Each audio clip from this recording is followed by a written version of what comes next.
Hai teman-teman, selamat datang di channel artikel YouTube. Channel pertama cerita Kenshin. Kali ini admin upload lagi ya. Terima kasih. Kisah pemuda kaya, anak bos besar, pemilik 73 perusahaan, yang menjadi cleaning service. Episode 477. Kenshin yang bicara pada temannya yang bernama Gita. Jangan Gita, kamu jangan bawa barang itu kembali.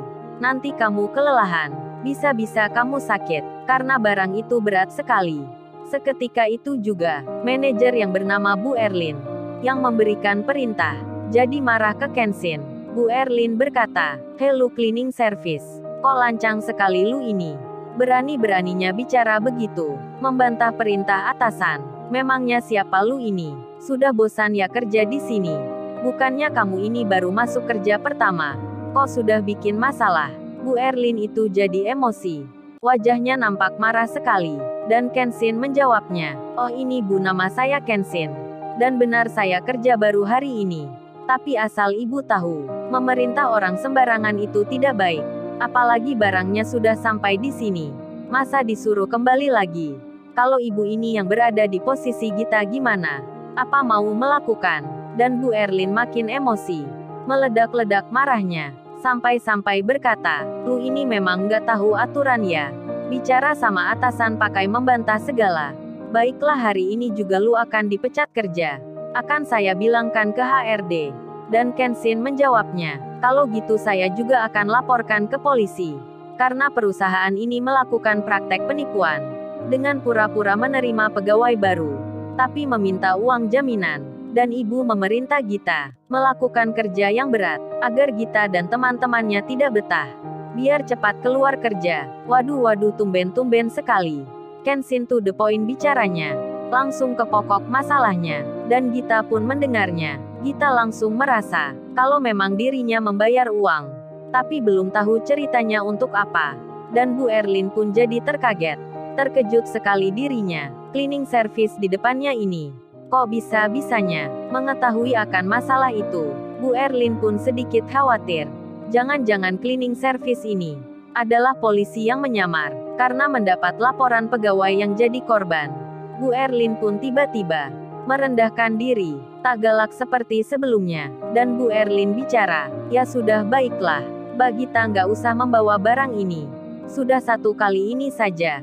Dan Mbak Gita istirahat dulu. Bilang ke teman-temannya yang lain, agar berhenti mengangkati barang.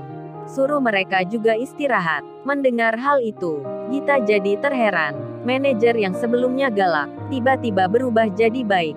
Hanya karena mendengar Kenshin yang bicara seperti itu. Dan Kenshin lalu bilang, "Ya sudah Gita, kamu kembali ke kantormu saja.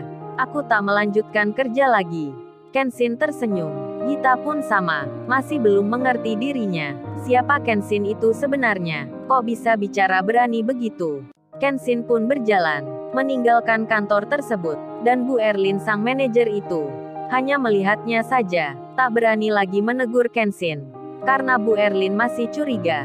Kenshin adalah mata-mata, atau juga polisi yang menyamar. Dan Bu Erlin segera saja melaporkan kejadian itu pada petinggi-petinggi perusahaan. Rapat pun diadakan, karena ada yang darurat, termasuk pimpinan tertingginya, bos yang punya perusahaan ini. Hadir pula di kantor utama.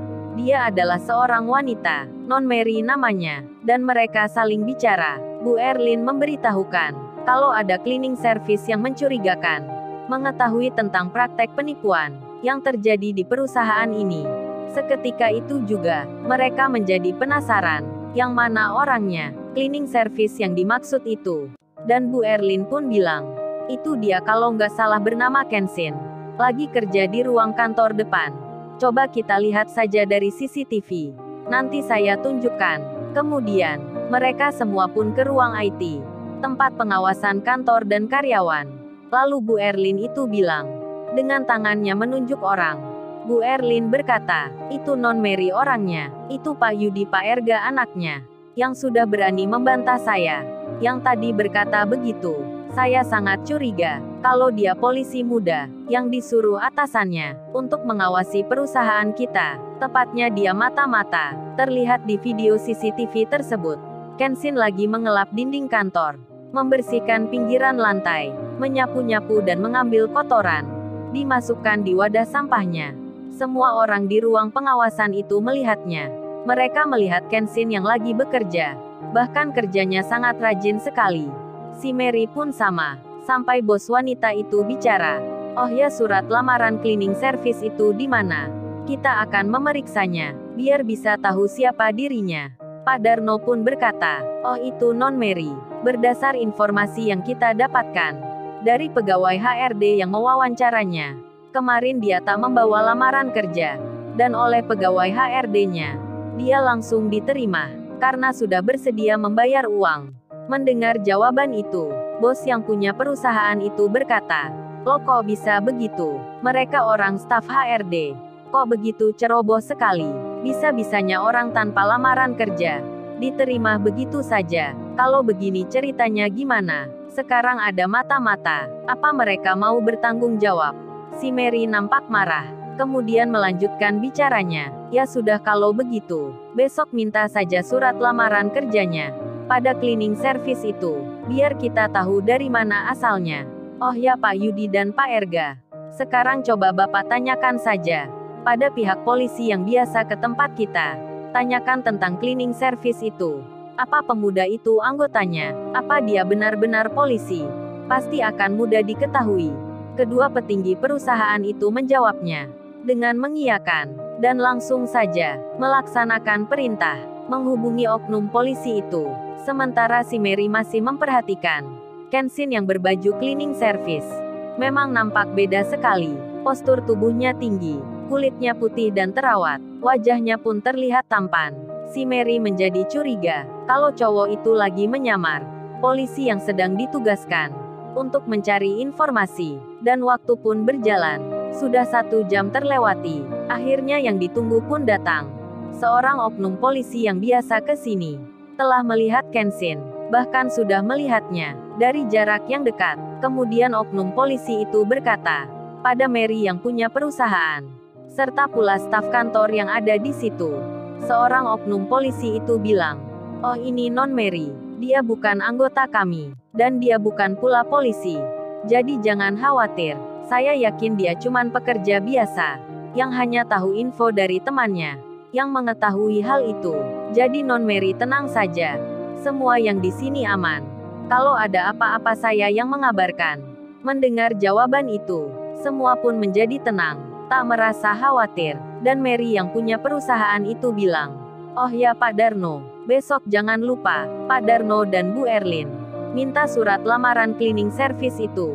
Biar kita tahu dia dari mana." Kedua pegawainya itu menjawab, "Siap Non Mary, kami akan kerjakan." Kenshin pun belum sadar kalau sedari tadi sedang menjadi omongan. Dan Kenshin memang lupa belum memberikan surat lamaran kerjanya. Padahal kini sudah dibawanya, berada dalam tasnya, bahkan lain dari sebelumnya. Kali ini Kenshin nampak beda. Kenshin menulis alamat rumahnya yang asli, yang berada di kompleks mewah. Dan surat lamaran itu pun nanti akan diberikan kalau ada yang memintanya. Detik-detik waktu itu pun akan terjadi. Bos perusahaan yang bernama Mary nanti akan membacanya. Lalu, bagaimana kisah selanjutnya? Subscribe channel ini untuk episode berikutnya. Terima kasih. Jangan lupa ya guys, untuk kelanjutan ceritanya ada di artikel YouTube. Jangan lupa subscribe ya guys, dan tekan notifikasinya